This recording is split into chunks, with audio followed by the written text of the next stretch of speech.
OKC now on pace for only 68 wins. Listen, can we talk about the OKC thing, though? Yeah, let's can we talk about the OKC thing? Yeah, let's talk about them. It's this whole fucking guys in our industry, the things that they love the most are transactions, are managerial minutia. So they love to laud what Presti does from his office. It's what they love to praise damn near more than anything. And it's like, look at the draft picks he's amassed. Look at this. Look at that. It's like, guys, Presti is definitely, if not the best, he's in the top 2 or 3 management guys in the NBA. There's no two ways about it. All of sports. All of sports. Let's give him even that. The bottom line is they traded for a guy that nobody knew was an MVP candidate, including Sam Presti. Okay? That's why they're at where they're at. Yes, they put themselves in position to win and all of that. They traded for Shai. It was luck. The Clippers didn't know he was a future MVP. Sam Presti didn't know he was a future MVP. Nobody knew this guy was a future MVP. Not a single person. And we love J-Dub. We love Chet. I love Chet especially. That's not why these guys are who they are. They got an MVP. They got an all-time great player in a trade that nobody thought that that's what they were getting in return. Okay, leave that to the side. Just this idea that OKC, because they have draft picks, because they have young guys on cheap deals, that they will now win in perpetuity, that they are now this invincible force, that they are this flawless team. It's like, guys, these guys are beatable. Like, this isn't the KD-led Golden State Warriors where it was just like, you know what? This is an inevitable force. Outside of Klay Thompson and KD suffering season-ending injuries, nobody has a chance against these guys. That's not what OKC is, y'all. I'm sorry.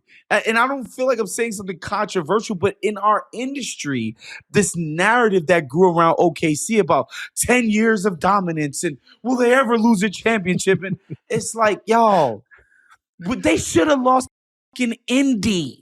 Nobody's idea of an all-time great world-beating team. Just in June, we watched this happen. And so in the last few weeks, OKC has sort of come down to earth. I think they're the favorite to win the championship. Just like I thought Denver was the favorite to win the championship in 23. That doesn't mean you're inevitable. That doesn't mean you're invincible. That doesn't mean that this OKC thing is this otherworldly. Oh my God, I can't believe a GM is this. It's like, yeah, just please relax.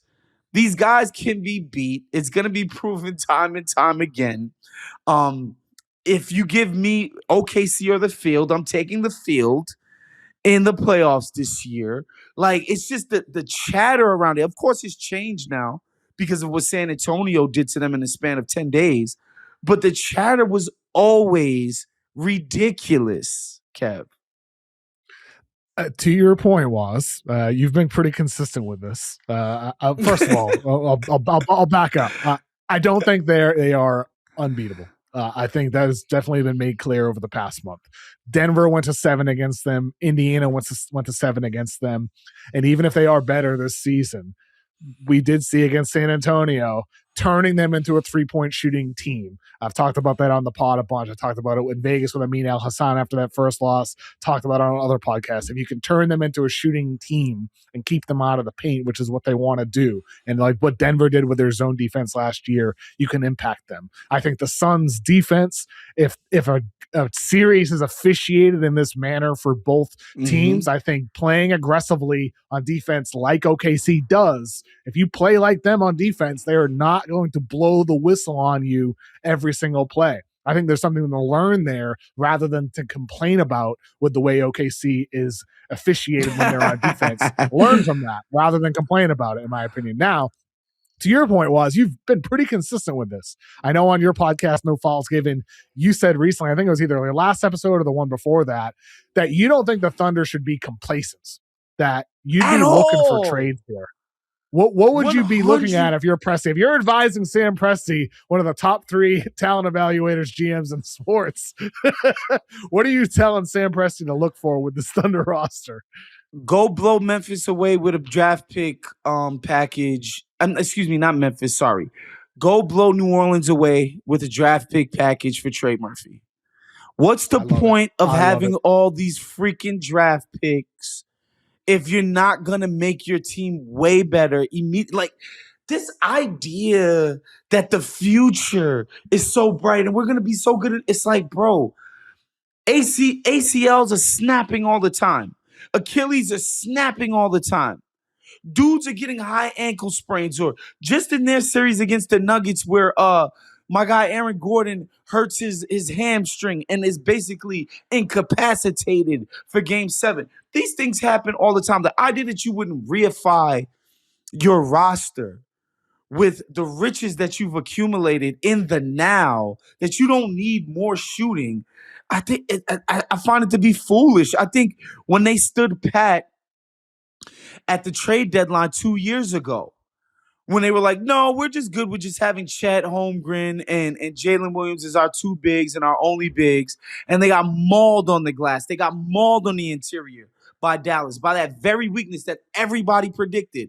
Then in the offseason, they get Hartenstein and improves and all of that. But, like, I think this is the same thing. Your shooting is bad. You have bad shooters. Like, and it's not, excuse me, I shouldn't say bad. You don't have panic level shooters.